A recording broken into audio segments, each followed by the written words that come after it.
last third, didn't see any quality.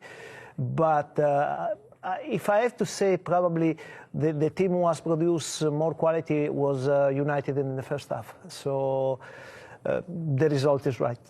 Much more from these three gentlemen to come, and all the reaction, of course, from Stamford Bridge. But the short but eventful Premier League Saturday is complete. It all began with a shock result, of course, Nottingham Forest and Steve Cooper getting just their second Premier League win back in the big time. A third defeat already this season for Jurgen Klopp's Liverpool. They only lost 2 in all of last season. Everton's biggest win since February, much needed one for Frank Lampard after 3 consecutive defeats, 3-0 against Crystal Palace, 3 goals and 3 more points for Manchester City, back to winning ways, 2 more for Erling Haaland as well. 3-1 they beat Brighton at the Etihad, and 1-1 we've just watched the outcome at Stamford Bridge. It's a 5-game Sunday, remember, including the leaders Arsenal at Southampton and Spurs welcoming Newcastle, and then the Premier League weekend concludes in the Monday Night Football as Bournemouth go to West Ham United. So as I say, it's as you were between Chelsea and United at the top, but at the bottom, Nottingham Forest are off the route of the table. They've gone up to 9 points, level with Wolves, having played a game more. Leicester, who play tomorrow, have the opportunity to go back off it. Of course, they're at Wolves. What a big game that is, bottom against third bottom in terms of that. Everton have suddenly shot up to 11th place. Manchester United had the opportunity to go above Chelsea if they'd won, but because of the draw and a point each, they stay in 5th place, and Chelsea in 4th. Manchester City at 26 points now, a point behind Arsenal. They can extend their lead at the top. It's back to 4 points if they win at Southampton tomorrow. Very, very late, but it's a case of just never giving up. Yeah, I think first half was really good from us. Obviously, after that, the change of the tactical change with Cucurella goes out and Kovacic came in. We had some problems in the middle, but we find our positions. We get our chances in the first half. We could be 2-0 up. Obviously, in the second half, they get the goal from the penalty, but the belief was there. We keep fighting. The spirit was amazing, and that's why we get the point. It's not what we want, but it's a good point. Do you feel you should have gone in at half-time, from what you just said, in the lead, because you not only had the chances, but you had superiority, especially in midfield? No, I think the best chances we had, we could have scored. We miss. Doesn't matter. We go on. We keep fighting. We keep working. As I said, we concede the goal. If we're not 2-0 up or 1-0 up in half time, it's because you don't deserve or because you don't did enough to be winning the game.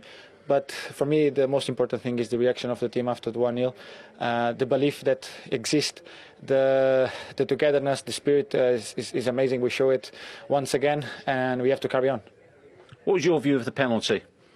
I have no view because I was in front, so it's difficult to talk about. Obviously, what I said to the referee is like, in the Premier League, this kind of contact exists every single game. So I didn't see the contact, but I think holding and this kind of stuff, if we start whistling this kind of penalties, it's difficult. But as I said, I didn't see it, so I can't say if it was right or not. Scott said it was not holding him.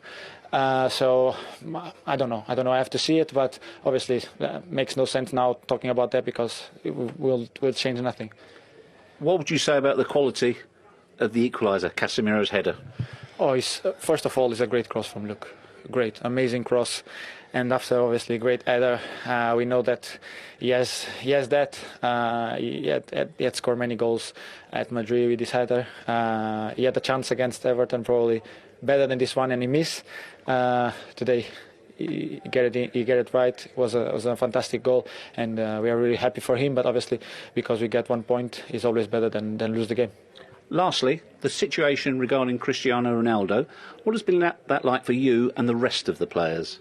No, we don't talk about that. We keep it quiet inside.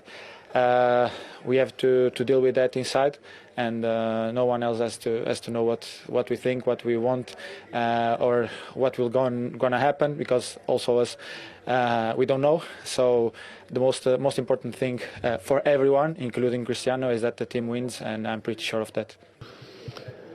Oh, yeah, I think it was a good game, brilliant game. Two teams who I think are close together. But in the first half, I think we dominated the game. And that was also, I think, why the opponent, why they switched the system. And then it's going to be a little bit more difficult for us. And that we saw, especially defense-wise, in the last minutes of the first half. But before that, we already, I think, we had to get up. Good chances, Rashford twice, Anthony, one-on-ones even with the keeper. So in this moment, you have to use your chances. The second half, I think it was ego. It was a battle between two games or same height. And yeah, in the end, I think then a point that is, I think, justified. As a coach, is that your frustration that you didn't take those chances when you had the measure of Chelsea, particularly in the first half? Yeah, especially a team has to feel that you have to finish, and because we were dictating the game, and they played really good in that stage of the game. Defense, but offense, we find the free man in the midfield. We created good chances, and then you have to use them. When you made your substitutions in the second half, what were you looking to affect? Now, first of all, it was the fourth game in 10 days, and then you see the one or the other. It's getting they get fatigue, and either in the head or physical, and then you will bring freshness in. And already we make the transfer from in the second half, straight after the second half, we adapt to the system from them, and I think we did it well. Defense, offense, we were not that good on the ball in the second half. We had to bring more switches in. We didn't find the spare man anymore in the midfield, and there was spare man, and especially our fullbacks could have done more with those situations. Were they attacking substitutions you were trying to make in your mind? It were attacking options. It were solutions to win this game, to get more dominant in the game.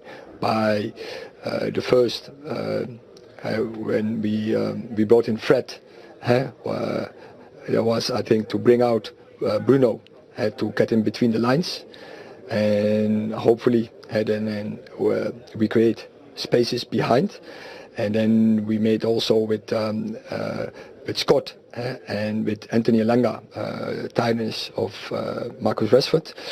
And also Christian Eriksen. It was a tough game in the second stage of the second half, and you could see the big spaces in the midfield. And there Scott McTominay is good. He has power.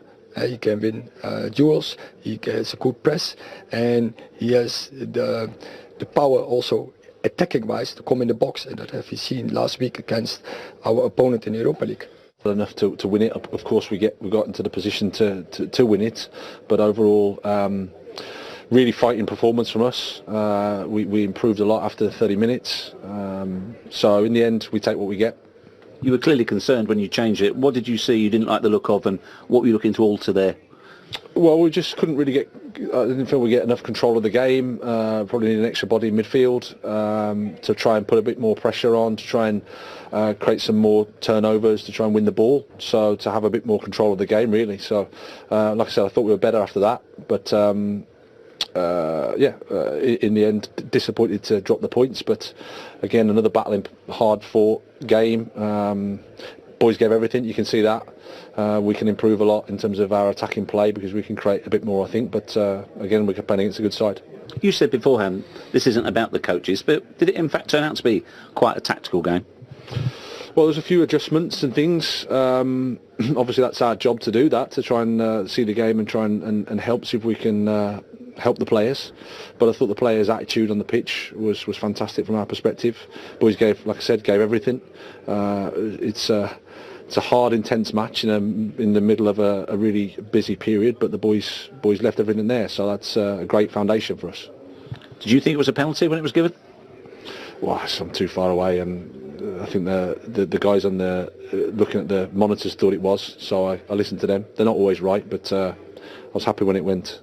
And the equaliser, is that one we just have to say it's a magnificent header? There's nothing you can do about it. Well, we could have got out a bit more connected, but again, it's a good header, great header. Kept us unlucky a little bit. He could have only just got in, I think. That's our first goal we conceded for a while, but we're disappointed, of course, because it's dropped us 2 points. But in the end, we have to take the positives and appreciate the work the team did, but improvements to be made as well. Yeah, always Ronaldo, you see, even when he's not there, and United have got a point. The forward steps they've made under Erik Ten Hag, is that another one? The character to come back away at Chelsea late on and get something from the game? Yes, I suppose there is progress. From the other night especially, you wanted him to kick on again. I think there's still the question against him going to big teams and being dominant and winning games. Away from home, especially, obviously we know what happened at Manchester City. Today they were good for half a game, they were really good and probably deserved to win the game overall. You think of Chelsea being at home, did they do enough to win the game? I really don't think they did. Well, one thing, subs were a little bit strange today. I thought Fred coming on when he did for Sancho, it didn't really help the game, I don't think. Fernandes lost a bit of control of the game, he had to come out to the left-hand side and wasn't in the game as much. But yeah, I think there's progress going to a bigger not a bigger team, but a big team. Getting a point is progress. You still like to win them games, of course you would. And they're really looking back on the game. They should have won it, but they haven't.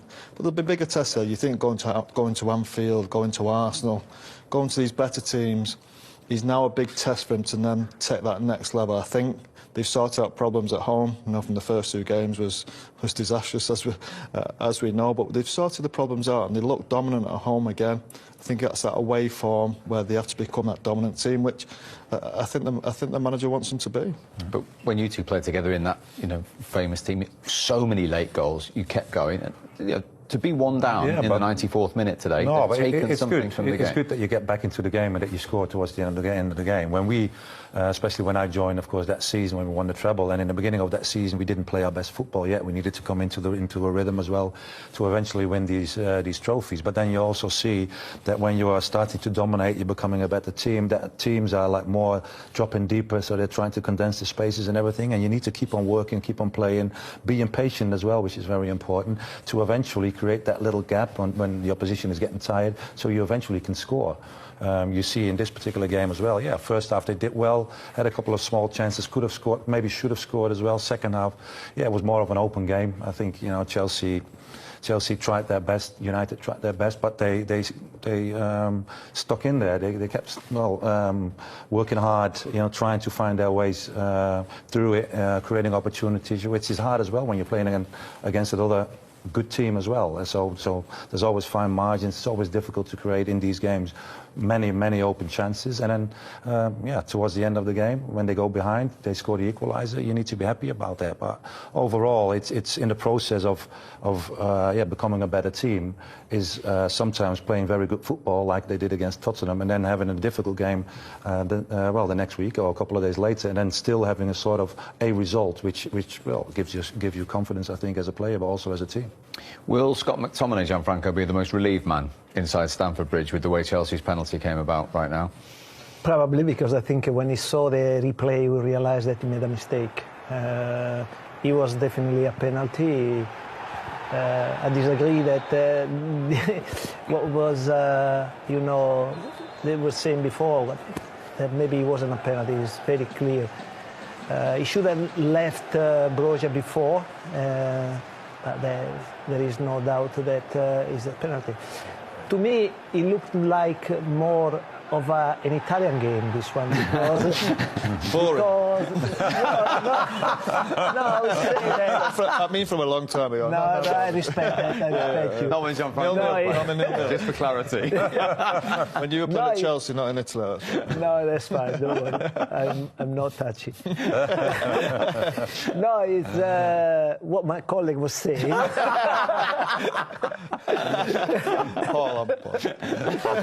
No, what I wanted to say is that the two teams, they were so much into the tactics. They were really, in the end, the tactics prevailed to the spectacle, to the quality of the game. They were trying to both each other, and Obviously, in those circumstances, in these type of games, quality is very poor. It's exactly what happened today, in my opinion.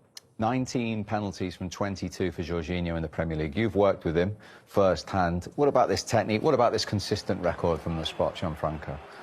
Well, first of all, he's very good when he does that. In order to take penalties like this, you have to be very cool, because you have to look at the goalkeeper until the end, and you can see that. And the other risk can be if the goalkeeper doesn't move.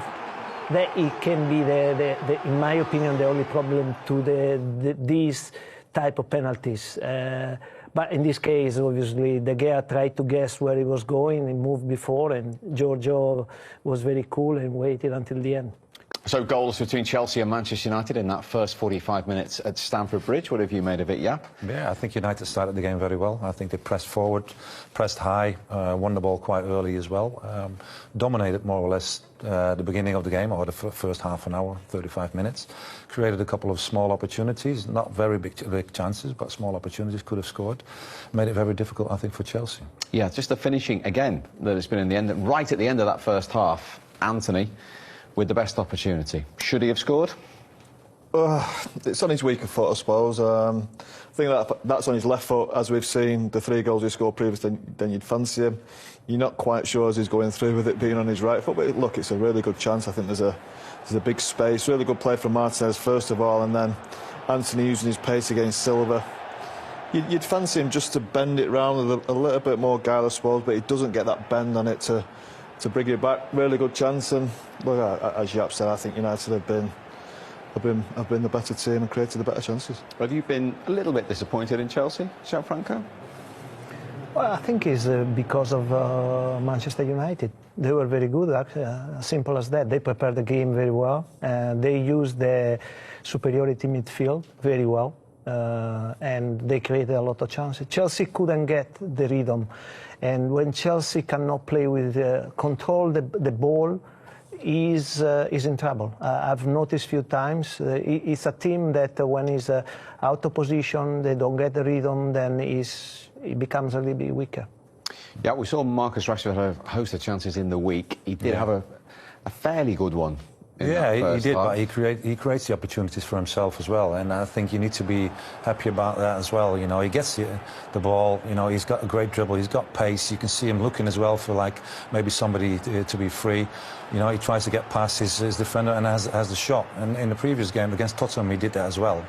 You know, the goalkeeper makes a good save as well, you know, against Tottenham now it's a difficult angle as well, I think, to score as well for a striker, but you also need to give credit to the player, I think, as well, to create the opportunity for himself. Yeah, and he was in on goal as well, denied by Kepa. He's got himself in those areas again, Paul, hasn't he? Yeah, he has, and he's just lacking that finishing touch, really. Look, I think he does the right thing. He just doesn't quite get it high enough to go over Kepa with that chance. That one is... he does have to hit that one as hard as he can. I know he's had a lot of criticism saying he should be placing stuff in the corner, but that one he really has to hit hard. I think it's the next one where he's clean through. That's really should have a little bit of guile, just get it a bit higher, foot over the ball, and anything that goes over the keeper's a goal. I'm interested from your coaching head on Graham Potter, 36 minutes in, making the tactical change. Hauled off Cucurella, Kovacic on, and we saw the immediate rewards of that, if you like. We were just talking about that with Jaap before.